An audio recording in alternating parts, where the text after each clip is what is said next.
الرحیم نحمد صلی اللہ رسول الکریم اما بعد اعوذ باللہ من الشیطان الرجیم بسم اللہ الرحمن الرحیم یا ایھا الذین آمنوا اتقوا علیکم نارا صدق اللہ العظیم قال النبی صلی اللہ علیہ وسلم الدین النصیحہ وقال علیہ الصلوۃ والسلام. آپ حضرات نے سب بات نصیحتیں سنی. اکابر نے جو فرمایا مولانا شاہد صاحب مفتی ثاقب معصوم صاحب نے بہت نافع مضامین تھے. میں اندر بیٹھا ہوا سن رہا تھا اور دعا بھی دی. اللہ تعالیٰ ان حضرات کو برکت عطا فرمائے, قبول فرمائے. چند باتیں عرض کرنی ہے. اس کا تعلق اصلاح معاشرہ سے ہے. آج کل معاشرے میں بڑی بگاڑ پیدا ہو گئی ہے. اس کی وجہ یہ ہے کہ سنتوں سے ہم اعراض کر رہے ہیں. یاد رکھو, سنتوں سے اعراض کرو گے کبھی کامیاب نہیں ہوگے.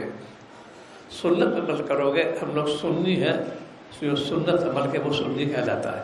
تو نام کی سنی ہے, کام کے نہیں. اسی لیے مولانا نے توجہ دلائی کہ درشی کی کثرت, اتباع سنت, دو ہی چیز یاد رکھو. میرے شیخ کا پوری خلاصہ تعلیم ہے مولانا شاہ اور کا اتباع سنت اجتناب معصیت. یہ حضرت والا کا خلاصہ ہے. تو دین میں آپ حضرات تشریف فرما ہے.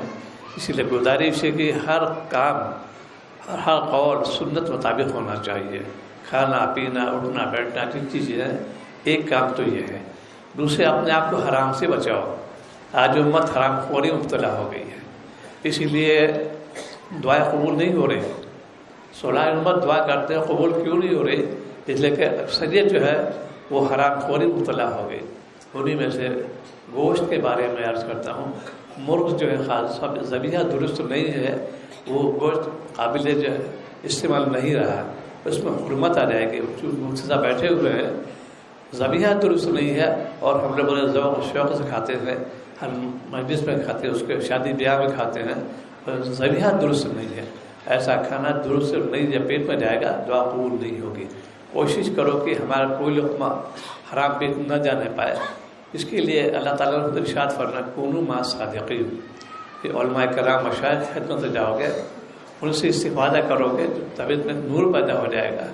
اس نور کی برکت سے تاثیر رغبت ہوگی, گناہ سے نفرت ہوگی. تو اپنے آپ کو سنی بناؤ, پکا سنی. ہر جگہ کے آداب الگ الگ رکھتی ہے, اور سب ہمارے کام نے اس کو بڑی ارقریزی سے جمع کیا ہے. ہر چیز سنتوں کو الگ الگ تذکرہ کیا ہے. کھانے کی سنت, پینے کی سنت, لیٹنے کی سنت, استنجا کی سنت, جتنی سنتیں ہیں سب کو انہوں نے. ایک واقعہ اس وقت میرے شیخ کا شاہ الدین نورا مرقدو تشریف فرماتے ہیں جدہ ایئرپورٹ پر. تو کھانا آیا, تو اس وقت دسترخوان والا نہیں ہوتا, تو حضرت فرمایا کہ یہ میرا رومال بچھا دو, اس پہ بیٹھ کے کھانا کھا لوں گا. تو جو راوی کہنے کے کہ حضرت یہ میلا ہو جائے گا, تو حضرت فرمایا کہ رومال تو دھل جائے گا, سنت نہیں ملے گی. یہ شہر اتنے سنت عاشق تھے وہ. تو اس لیے آپ حضرات ایک ایک سنت کو اپنائیں, اس پہ عملی طور پر. ایک ہوتا ہے علمی, ایک ہوتا ہے یہ مدارس کی قدردانی کرنا چاہیے. علمی گہوارے ہے یہ. علم وہاں ہوتا ہے, مسجدوں میں عمل ہوتا ہے. تو مسجد جتنا اکرام مسجد ایسی مدرسے کرنا چاہیے. وہاں سے ہم استفادہ کر رہے ہیں, وہاں سے چیزیں حاصل کر رہے ہیں, اس کو جو ہے اکرام کرنا چاہیے. مدرسے اکرام بھی ضروری ہے جیسے کہ مسجد کا. اس لیے وہاں سے استفادہ کر رہے ہیں, دین حاصل کر رہے ہیں, اس کا اکرام چاہیے. وہاں سے ہم نے پڑھا اور یہاں عمل کیا. اسی لیے جب کوئی بات پیش آئے علماء سے پوچھو. منمانی کرو گے تو کسی بلا مبتلا ہو جاؤ گے. آج علماء سے لوگ اعراض کرتے ہیں, ان پہ تنقید کرتے ہیں, کیا گلہ پن ہے, ایسے جملے استعمال کرتے ہیں. بڑے افسوس کی بات ہے. یہ دور فتنے کا ہے. اس فتنے کے دور میں کوئی سنت کو زندہ کرے گا تو 100 شہیدوں سے ملے گا اس کو. انہیں میں سے یہ کہ سلام کی کثرت کرو. ایک صحابی نے عرض کیا کہ یا رسول اللہ میں بہت غریب ہوں اور پریشان ہر میں کیا کروں. آپ نے ارشاد فرمایا 3 عمل کرو, انشاءاللہ تمہاری پریشانی دور ہو جائے گی. پہلا عمل میں فرمایا کہ جب گھر جاؤ تو سلام کرو, نمبر 1. نمبر 2, مجھ پر درود بھیجو. نمبر 3, ایک بار سورہ اخلاص پڑھو. یہ 3 چیزیں آپ نے ارشاد فرمائی. جو صحابی واپس گئے اور ایک عرصے کچھ عرصے بعد پھر تشریف لائے خدمت اقدس میں. کہا یا رسول اللہ صلی اللہ علیہ وسلم پہلے میں تو لیتا تھا, اب لوگوں کو دیتا ہوں. اتنا غنی ہو گیا اس سنت برکت سے. جب گھر میں داخل ہو پورا السلام علیکم ورحمۃ اللہ وبرکاتہ، چاہے کوئی ہو یا نہ ہو سلام کرو، پھر درود شریف پڑھو، ایک بار سورہ اخلاص پڑھو۔ اتنا چھوٹا الدین النصیحت اسی لیے ہے، خیر خواہی اس کے اندر ہے۔ ایک چیز جو اشارہ السلام نے فرمایا اتنا آسان عمل ہو گیا، کوئی مشکل نہیں اس کے اندر، اور سب کو یاد بھی ہے، صرف عملی مشق کی ضرورت ہوتی ہے۔ یہ خانقاہ نظام اس کو کہتے ہیں، عملی مشق خانقاہ میں کی جاتی ہے۔ ہر قول و فعل بالکل جو سنت مطابق ہوتا ہے اس پر عمل کراتے ہیں، شیخ خود بھی کرتے ہیں اور عمل کی تاکید کرتے ہیں۔ تو آپ حضرات سے یہ گزارش ہے جب گھر جائیں پورا سلام کریں، جب جس کمرے میں داخلہ ہو فوراً السلام علیکم۔ اگر سلام میں غلطی کرتے یہ کہ پورا سلام صحیح ادا نہیں کرتے، جب صحیح تلفظ صحیح نہیں ہوگا تو نمبر کم ملیں گے، اس سے جمع میں کمی آ جائے گی۔ انہیں کو حمزہ نہیں ادا کرتے، حمزہ کو صاف ظاہر کرو، السلام علیکم، یہ پورا ہے، ورحمۃ اللہ وبرکاتہ۔ اس کی تشریح نرسی محدث بھی کسی اور بھی لوگوں نے وہ کیا، یہ دو اضافی قدمی کیوں لگا شاہد السلام۔ ایک بار آپ تشریف آرام فرما رہے تھے، سیدنا عمر فاروق رضی اللہ تعالیٰ تشریف لائے، انہوں نے سلام کیا، نام ظاہر کیا، اجازت چاہیے، اجازت نہیں ملی، ایک بار دو بار، اب تھک گئے اتنی سے واپس جاتے ہیں، پھر بلا دیا۔ ایک دوسرے صحابی جوش میں تھے، آپ اس کے بعد کا واقعہ ہے، وہ بغیر سلام کیے بغیر اجازت داخل ہو گئے، آپ نے فرمایا ان کو باہر لے جاؤ، ان کو سکھاؤ، ایسے داخلہ جو ہے منع ہے۔ آج ہم لوگ بے دار گھر میں داخل ہو جاتے ہیں، اس سنت کو جو ہے یہ چھوٹ رہی ہے، چنانچہ ان کو واپس بھیجا اور سکھایا۔ اب اس پہ عرض کرتا ہوں کہ یہ آپ جو سکھایا، جو سلام جو ہے یہ دعا ہے، اللہ تعالیٰ صفاتی نام ہے سلام، اس میں دو اضافی لفظ ہیں، ایک تو مشترک ملائکہ اور مومنین، ایک صرف مومنی ہے، ورحمۃ اللہ جو ہے اس میں دونوں مشترک ہے، ملائکہ بھی مومنین بھی، وبرکاتہ صرف مومنین کے لیے ہے، وہ تو خود ہی بابرکت ہے۔ تو جس دینی علماء نے اس کو سنا انہوں نے پسند بھی کیا، السلام علیکم ورحمۃ اللہ وبرکاتہ، ورحمۃ اللہ تو مشترک ہے، ملائکہ بھی انہوں شامل ہیں اور مومنین بھی شامل ہے، وبرکاتہ جو ہے یہ صرف مومنین کے لیے خاص ہے، کیونکہ بابرکت جو ہے وہ ملائکہ خود ہی بابرکت ہے، اس کا معمول نہ مانو۔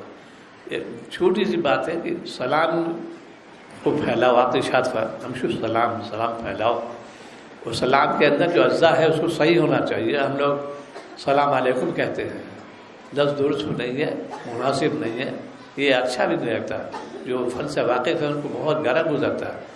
السلام علیکم ورحمۃ اللہ وبرکاتہ، اس کو اس طرح سے، اور دوسرے پھر درود شریف پڑھو، جو بھی درود شریف ہو، چھوٹا بڑا جو بھی ہو، اور ایک بار سورہ اخلاص پڑھ لو۔ ایک تو عملیات میں نے عرض کیا، جو لوگ مفروق الحال ہے، پریشان حال ہے، برکت نہیں ہے، ان کو یہ چاہیے اس پر عمل کریں۔ دوسرا سیدنا ابو درداء رضی اللہ تعالیٰ عنہ سے روایت، آپ نے ارشاد فرمایا کہ ابو درداء ان کلمات کو 4 بار پڑھو گے تو جہنم کی آگ سے محفوظ ہو جاؤ گے، یہ آپ نے ارشاد فرمایا، وہ سب کو یاد ہو جائے گا بھی۔ سب میں نے حاشیہ لگایا کہ دیکھو ہر نماز کے بعد 4 مرتبہ پڑھ لیا کرو، لا الہ الا اللہ واللہ اکبر، کتنا آسان اس کا ہی ہے، لا الہ الا اللہ واللہ اکبر، جہنم کے آگ سے محفوظ ہو گے۔ چھوٹے موٹے گناہ ہوتے رہتے ہیں، جب 5 وقت یہ پڑھیں گے تو تلافی ہو جائے گی اس کی، اور اس کی تلافی یہ ہے کہ جہنم سے محفوظ ہو جاؤ گے۔ یہ سب کو پڑھنا چاہیے، اوروں کو تلقین دینا چاہیے، خواتین کو بھی اور جتنے ملنے والے ہیں، یہ بہت آسان نسخہ ہے جہنم سے خلاصی کا۔ اس کے ساتھ حلال کی فکر کرو، آج امت حرام مبتلا ہو رہی ہے، حلال کی فکر کرو گے کامیاب ہو جاؤ گے، حرام میں لگو گے دعا قبول نہیں ہوگی۔ اتنی دعائیں کر لو، لیکن اس کی قبولیت کے لیے وعدہ بالکل نہیں ہے۔ ایک طرف تو شاید ہماری تعالیٰ ہے ادعونی استجب لکم، تو مانگو میں دوں گا۔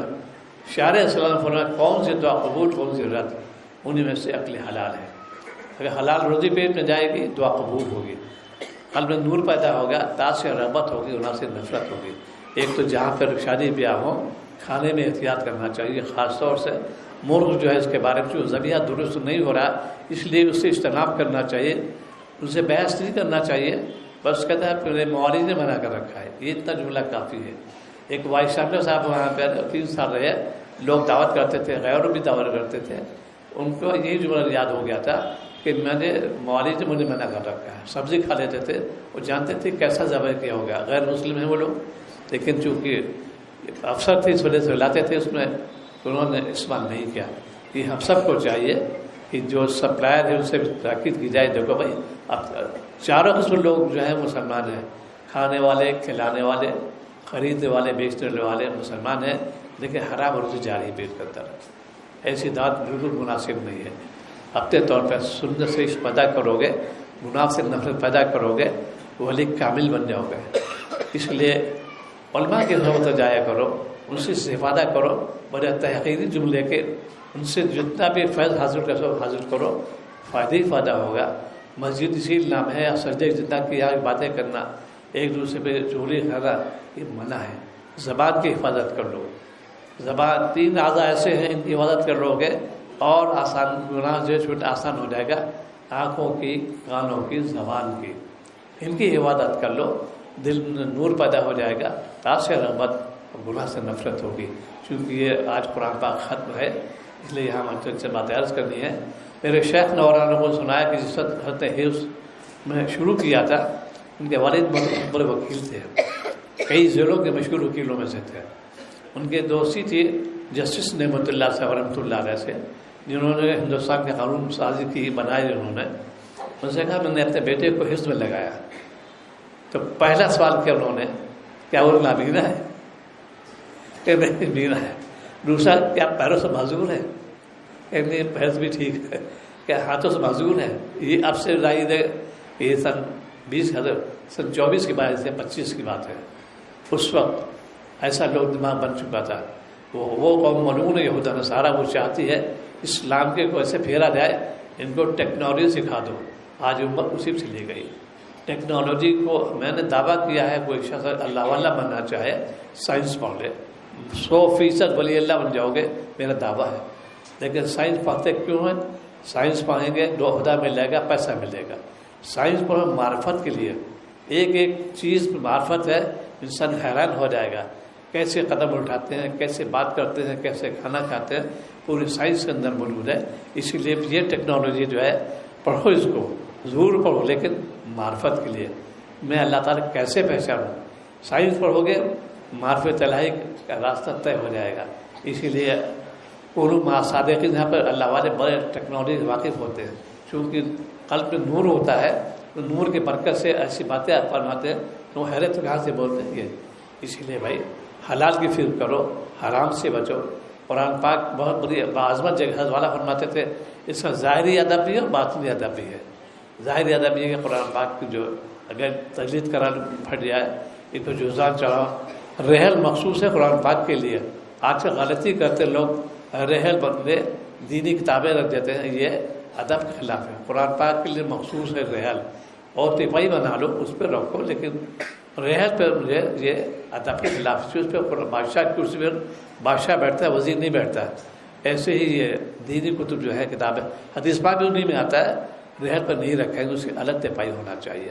تو یہاں پر جو بچے ماشاء اللہ قابل مبارکباد انہوں نے حفظ کیا, ان کے لیے شرط بھی ہے وہ یہ کہ گناہ سے بچے. امام عبداللہ شارانی فرماتے ہیں کہ حافظ قرآن ہو کے بے حیائی کا افعال کرتا ہے تو قرآن پاک میں لعنت کرتا ہے کہ وہ بے حیا, میں تیرے سینے میں ہوں اور تم ایسا کر رہے ہو.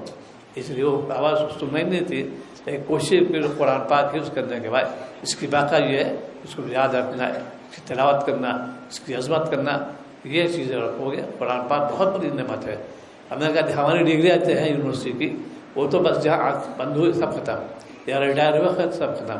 اور یہ ڈگری ایسی ہے کہ آخرت میں بھی یہی کام آئے گی. ابھی قرآن درجات بڑے بلند کیے جائیں گے, لیکن اس کو صحیح معلوم ہے, اس کا حق ادا کرو. تلاوت بھی صحیح ہونا چاہیے, ہر صحیح ہونا چاہیے, عظمت ہونا چاہیے, محبت بھی ہونا چاہیے. اسی لیے یہاں پر ماشاء اللہ جو قرآن پاک ختم کیا گیا ہے, اللہ تعالیٰ ان سب کو قبول فرمائے اور صحیح معلوم میں عمل کا توفیق عطا فرمائے. پہلے قرآن پاک ختم ہوگا, بعد میں اجتماعی دعا کرائی جائے گی. بلائیے طلبا کے نام بھی لے لیجیے.